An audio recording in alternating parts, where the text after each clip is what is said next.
নমস্কার বন্ধুরা, পম্পা কিচেন থেকে সকলকে জানাই স্বাগত। আজকের রেসিপি এগ পাস্তা। ওভেন জ্বালিয়ে কড়াইটা বসিয়ে নিয়েছি, জল দিয়ে দিলাম, জলটা ফুটছে, আমি দিয়ে দিলাম পাস্তা, একটু লবণ ছড়িয়ে দিলাম, ঢাকনি দিয়ে ঢেকে দিলাম। সেদ্ধ হয়ে গেছে আমার পাস্তা। এবার ভালো করে নেড়েচেড়ে আমি একে একে সব পাস্তাগুলো তুলে নেব। কড়াইতে দিয়ে দিলাম সাদা তেল, আর দুটো ডিম ভেঙে দেব। দুটো ডিম ভেঙে দিচ্ছি, ভালো করে নেড়ে চেড়ে নেব।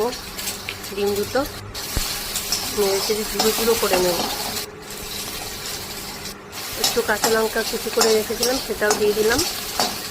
ভালো করে নেড়ে চেড়ে সেই পাস্তা সেদ্ধটা আমি কড়াইয়ের মধ্যে ভালো করে মাখিয়ে নেব, নেড়ে চেড়ে।